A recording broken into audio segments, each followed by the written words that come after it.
welcome everybody to the James L. Parr Vintage Halloween Museum, also known as my dining room.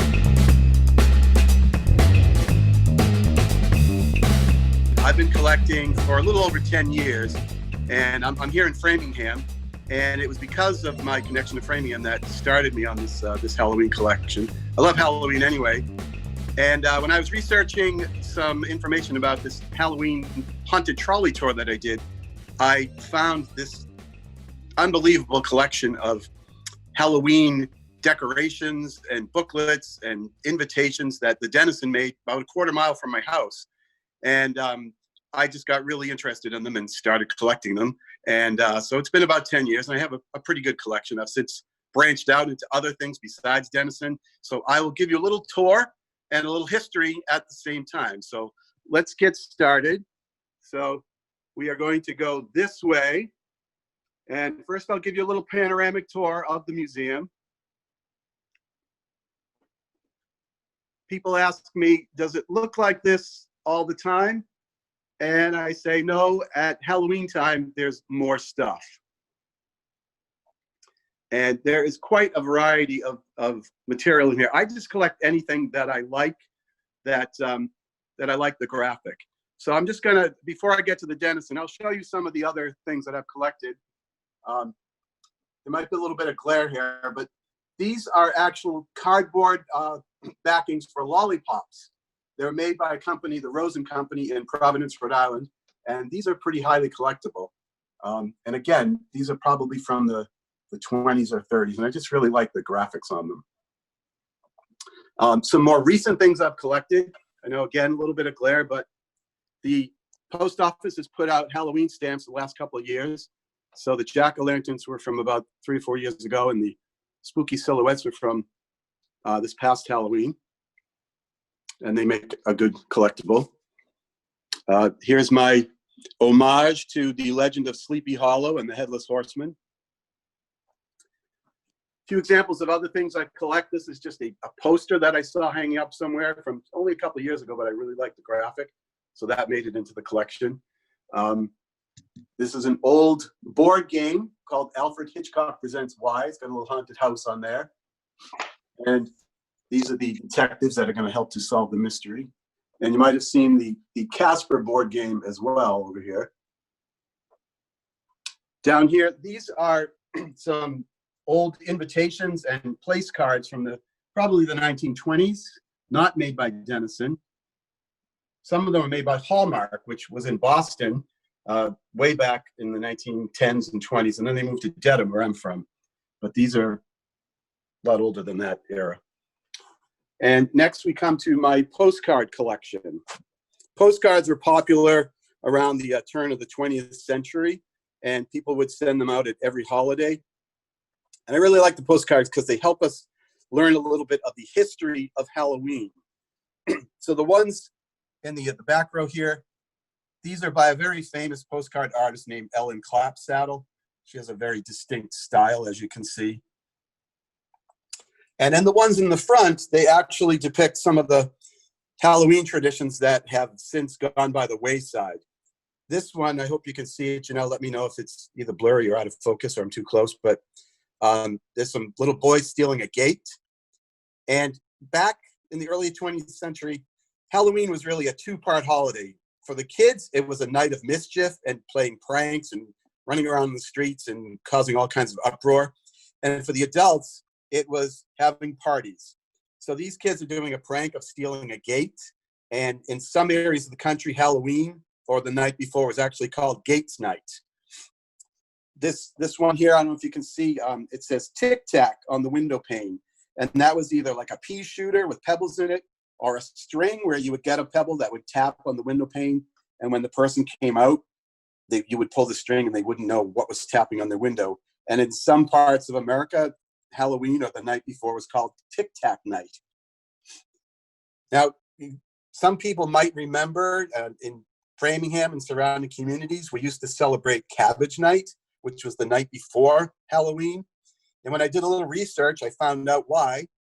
One of the popular things that people did during these parties that I spoke of is they would do all kinds of different activities that would help to predict their romantic future, like who would their husband be and what would he be like. And one of the activities, believe it or not, was to go into somebody's cabbage patch, pull up a cabbage, look at the roots, and then use the shape and the length and, you know, the overall look of the roots to help them determine what their future husband would look like. Sounds pretty strange, but that's what they did. And that's why in some parts of the country, Halloween and the night before was called Cabbage Night. Here we see a guy who he's doing another activity to predict his romantic future. He has just walked down the stairs backwards at midnight, holding a candle and a mirror. And he succeeded in getting down the bottom of the stairs without falling and breaking his neck. And so the reward is that he would see his future love in the mirror. It looks like he's being haunted by somebody in the mirror. So might not have worked out for him. Moving on, these are just a few of the other things that I collect. A lot of these vintage things are very expensive now. Most of them I get on eBay. So I kind of branched out to get some things that maybe aren't as expensive and aren't as collectible to other people. So tap handles from Halloween and pumpkin beers are something that I really like. How about lottery tickets? Why not? I like the graphics, and you might win $10 million. So, and if you don't, then you get a $5 Halloween artifact for the museum. Here's some more lottery tickets. And here's some more tap handles. Some of you might enjoy the Halloween JoJo's and also the Christmas JoJo's, so I saved the box because I like the graphics. Now, right here, these are some artifacts that were used in another activity that the kids did, and that was when not only were they playing pranks when they went out on Halloween night, but they were making a lot of noise. So we have all these different noisemakers, and these were actually given to me by a retired Framingham teacher, and she used them way back in the day to go out on Halloween. This is before trick or treat, mind you. Trick or treat didn't really start until about the late 1940s in America. And people think it's been around forever, but it really hasn't. So kids would go around making noise, playing pranks. And some people, their theory is that the poor mothers and fathers inside the homes, in order to stop their house from being pranked or get their gate stolen, they would give them a treat, and then they wouldn't have a trick played on them. And it really started in the 1940s. There were editorials in the newspaper calling it, like Al Capone type tactics, that they were being blackmailed into giving these treats so that they wouldn't destroy their homes. So you can make of that what you will. And we have a question about, yes, a question, where you get the tap handles from. some of them I buy in antique stores, and some of them, a lot of my stuff comes from eBay. eBay is probably, you don't see much of the Halloween stuff in antique shops, unfortunately. So this is a framed picture of the Dennison Manufacturing Company. Like I said, it's about a quarter mile from my house. Part of it now is the Jack's Abbey Brewery. And they are the ones who made everything we're about to see next. So I'm going to open up the secret cabinet here. And these are my top shelf items. That's why they're on the top shelf. Most of these were made in the 1920s and 30s. So we see some cardboard cutouts that they call die cuts. That was the method that they used to manufacture them. We see some invitations. We see some place cards. And if you look at the graphics, I mean, they are pretty distinctively, 1920s, 1930s. They're also not very kid-friendly, especially if you look at this guy. I don't know if he's too dark for you, but he's got like a sword there, and he's some kind of creepy scarecrow guy. So it shows us that, the holiday really was not so kid-oriented as it is today. These were, adult, for the most part, adult party invitations. A lot of these from eBay I got, and you can see like this one, it was used, and people would take them and take the stickers and, make their own invitations. And Dennison had a really wide variety of these items with lots of great graphics. So here's my next shelf. This is a collection of witches and cats and bats. And you can see the witch in the back. She's pretty scary looking. That's from the 1920s. And this witch right here not so scary looking. The blonde witch with the, the bobby socks. And that was more going into the 1940s, 1950s, when it really started to become more of a kid's holiday. Here we have what looks like a flapper witch. That's from the 1920s. That, clearly is a 1920s graphic there. All right. So, by the way, another thing you could collect is beer cans. I started collecting beer cans actually when I was in high school, many, many years ago in the 70s. It was a pretty big thing. So I decided to combine two of my favorite things and collect all the pumpkin ales and Halloween beers as well. All right, so now we're going to go over some more Dennison stuff. So Dennison would advertise all of their products in these catalogs, and they would send them out to people. It was quite a treat when you got your catalog in the mail. The original catalog was called the Boogie Book. A bogey is a restless spirit. And you can see, again, the graphics are really awesome. And these are all from the 1920s. And actually, this one over here is 1917.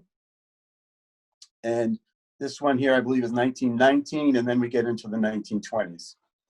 So the Boogie Book had all of the products that you could buy from Dennison at their stores. They had stores all around the country, actually all around the world, where you could buy all these products. You could buy crepe paper for decorations. You could buy stickers. You could buy the die cuts. You could buy these stickers are actually called seals. This row here, these are probably from the 1940s, the one on top. And then the ones with the orange boxes, those are from the 1920s. And these items that you see in the middle row, those are actually called ice picks. So you would put them in an ice cube tray and maybe with some flavored ice, and then people could use them to pick up their ice cube, or you could put them in a cupcake. And on the one side, they had the graphic, and on the other side, I'm not sure if you can see it, but there was a fortune, because fortune telling was a big part of Halloween parties back in the day. So the Boogie Books, again, are highly collectible, and this is one of my favorites. That is really a great example of 1920s graphics. And after the 20s, they moved into the party magazine, or the late 20s. So these are all more catalogs of Dennison, party magazines. This one, if it looks kind of like a Walt Disney font there, that's because this was 1932 when Mickey Mouse was sort of at the height of his popularity. And there's a lot of Mickey Mouse items, Mickey Mouse Halloween themed Dennison items inside.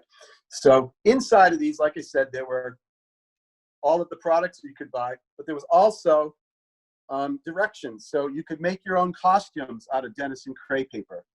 So these are some Boogie Books that I had blown up and put into notebooks here. And you can see the different costumes you can make. These are pretty elaborate, and they're all made out of crepe paper.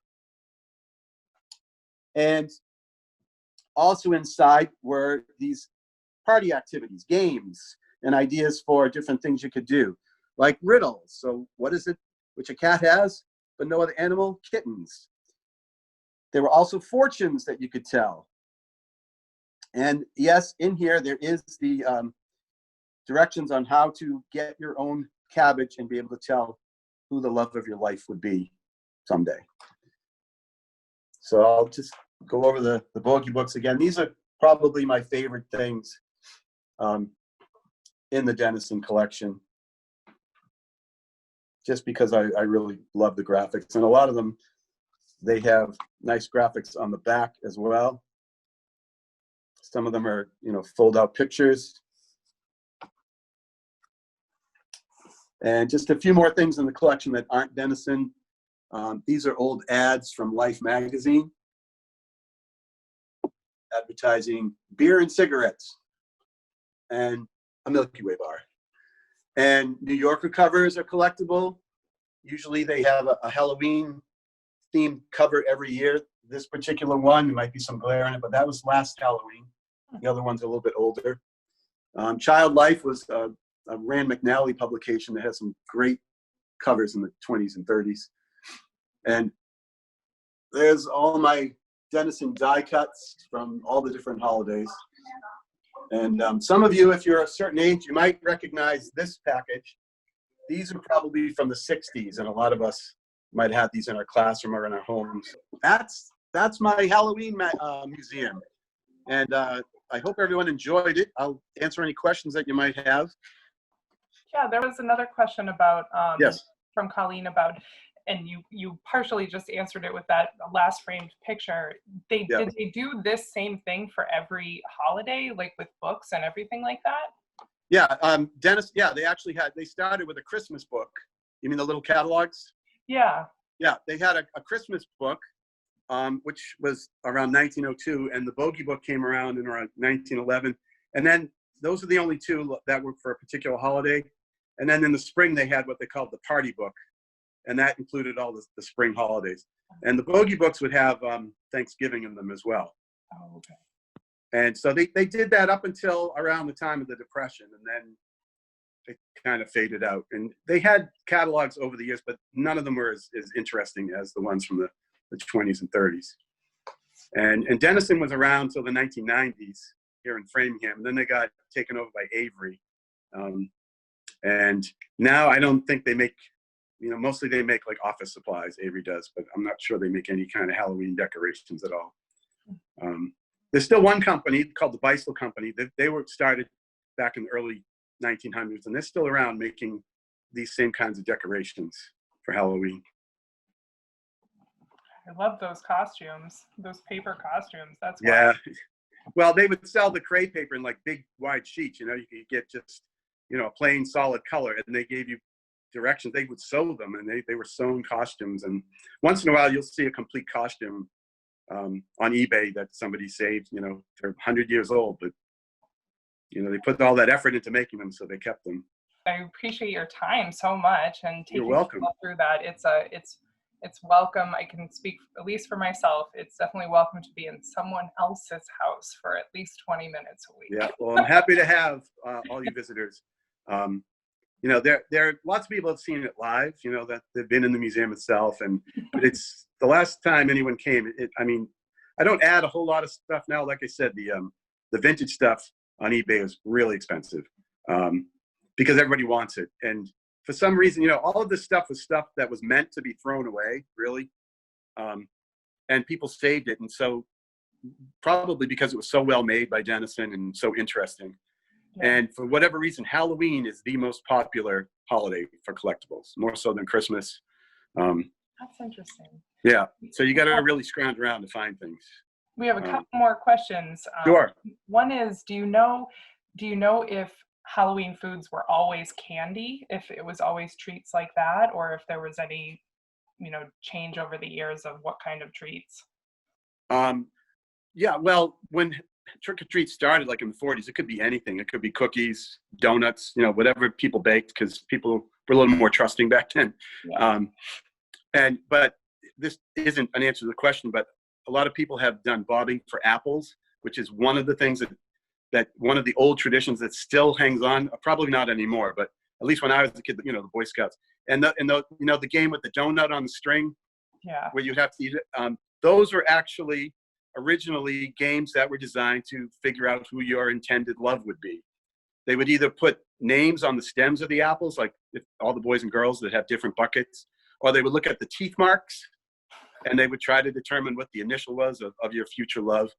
So a lot of the things, and that's why I like it, because people, it's like, why do we bob for apples? That seems like a really strange thing to do. And it goes back to some of these ideas, which a lot of them came over from England and Ireland and Scotland. That's awesome. Yeah.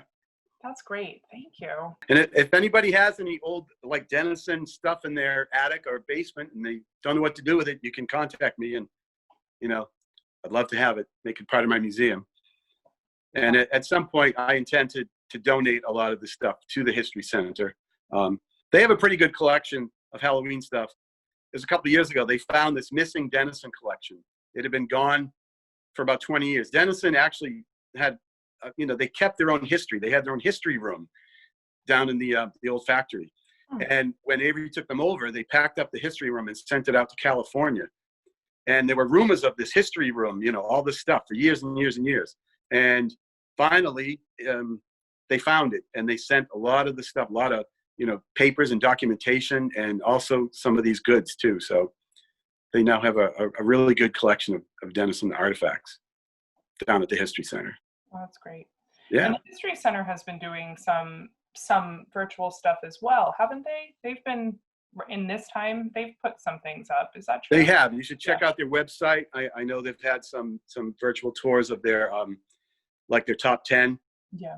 And you can find me reading some of my Framingham history poems on the website. So people are doing whatever they can, which is great. Yeah. We're all trying to stay connected and feel human. Exactly. Well, and this helps. It helps a lot. FraminghamHistory.org. We have the. Oh, Charlene, thank you. Yeah, definitely check that out. It's nice to cross promote. We're all in a community together, and at once it feels smaller, as we're like more connected, more intimately this way. But also, geography doesn't matter as much in this virtual time. Right, and I love the crossovers, between, history and the arts. And when we used to do the Framingham history tours, the haunted trolley tours.